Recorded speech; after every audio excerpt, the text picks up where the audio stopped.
Hello everyone, welcome to Scorcher Toys at Anymoon.com's review of Bandai's Tamashii exclusive super parts for the Renewal RVF-25 toy.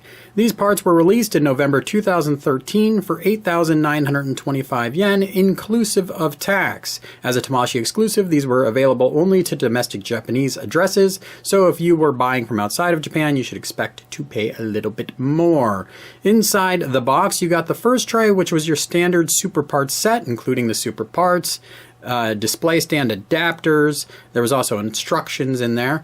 There was a second tray for this release that included 3 ghosts, 3 display stands including the bases, the arms, and the adapters, and 2 ghost controllers to mount to the boosters of the RVF-25.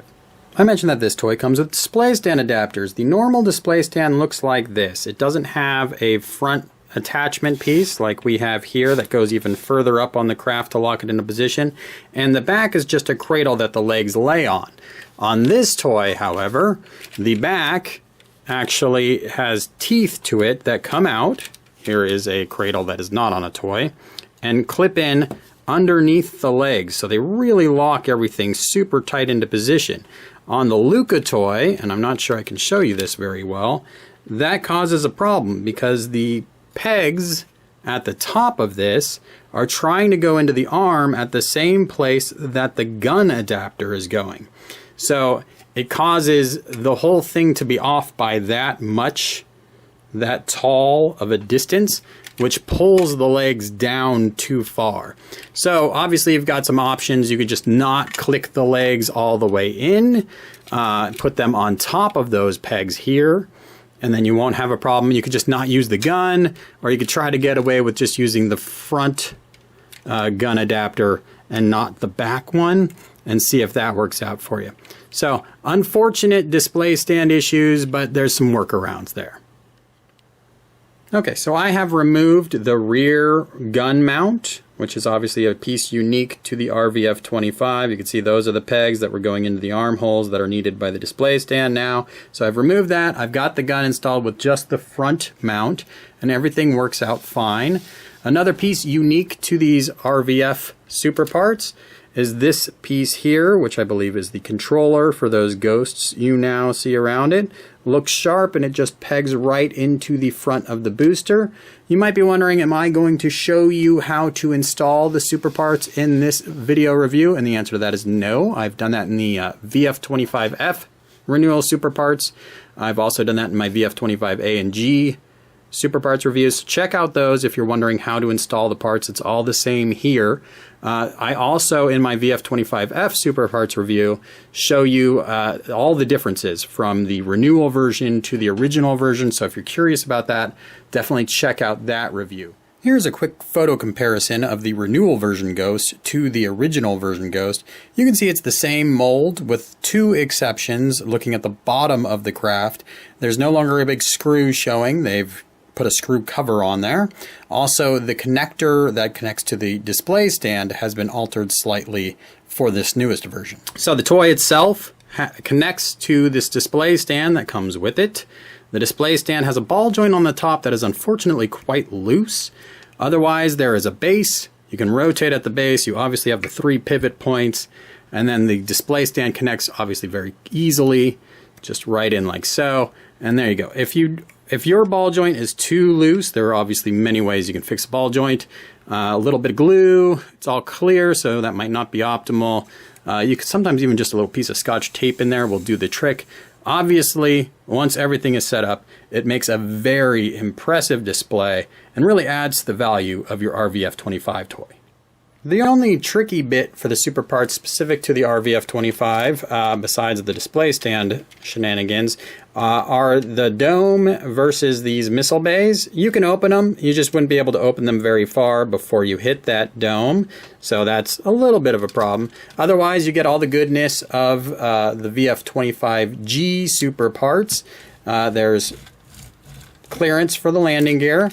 The landing gear, like all of the other super parts, have a little armor hinge that exposes the landing gear and allows them to have enough clearance to roll around.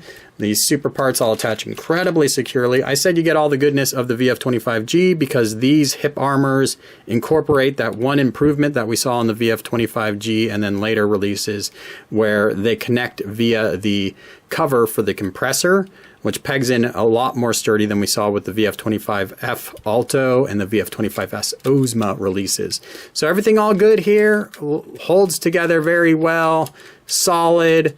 Everything's connected. I don't have anything popping off on me. We do have a lot of articulated nozzles on these boosters. You got front, this one here, this one, this big guy here, this little guy on the side.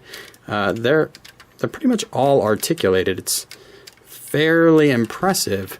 So all of those little nozzles moving around on you, even this nozzle back here. So even a bit of fun factor added, as well as the impressive display that it creates. As we transition to gearwalk mode, let's take another look at the display stand adapters that come with the super parts. This is the original display stand adapter. It comes up narrow and tall in the back for gearwalk mode. The new display stand adapter, as you can see, comes up like that and then wraps around and actually locks into the back of the toy.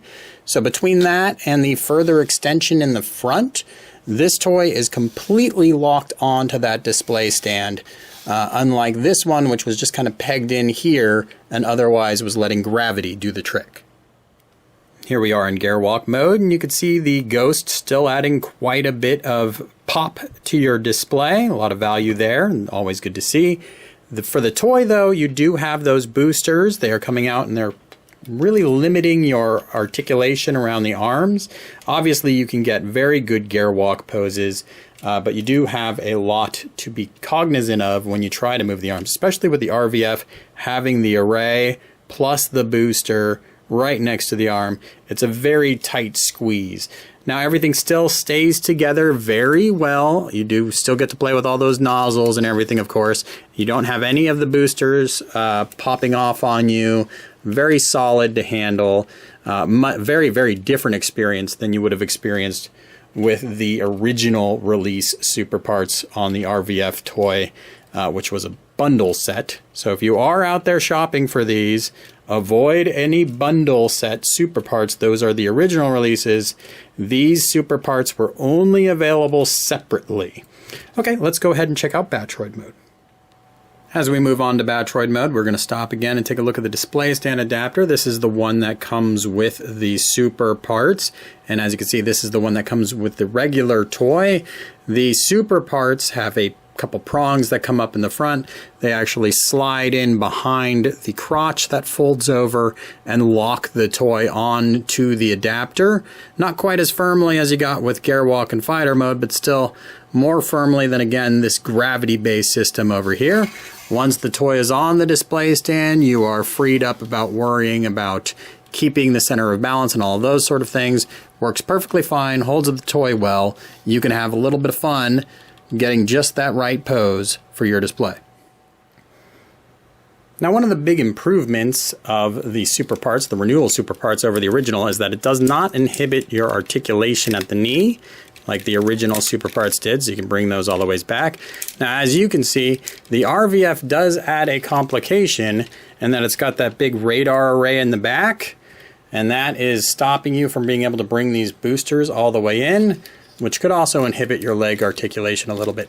So if that is something that's going to bother you, then obviously the naked RVF-25 is probably a better way for you to go instead of the super version. Now, bringing our attention up to these missile bays at the top, we have no longer an encumbered access here. We can go ahead and just pop them open, which is a little easier said than done because they have that tooth in the front. There is the missile detail, and there's a hinge that kind of slides up and out, and then that conceals everything. Now, they're on a ball joint, as you can see. That tooth makes things a little tricky to close sometimes. There it goes. And they just pop back on there. That ball joint system allows you to articulate them in a great number of ways, so that's also good to see. The Renewal Super Parts are pretty easy to recommend for any Renewal VF-25 toy. They attach firmly to the toy. They don't reduce the fun factor of the underlying toy. Of all of the toys, though, the implementation on the RVF-25 is the most flawed. But honestly, it's not very flawed at all. There's that display stand adapter issue. There's the fact that the missiles can't quite work underneath the radar dome. You can't open them all the way. And then the fact that the radar dome stops the boosters from closing all the way. I would say those are all minor quibbles. Everything works well enough. It looks really good. But where you get the real value add here is definitely the ghosts. They can make displays look really cool. So it's very easy for me to recommend that you get these. Unfortunately, these days they're all sold out everywhere, so you're going to have to hope for some sort of a reissue or pay an astronomical price.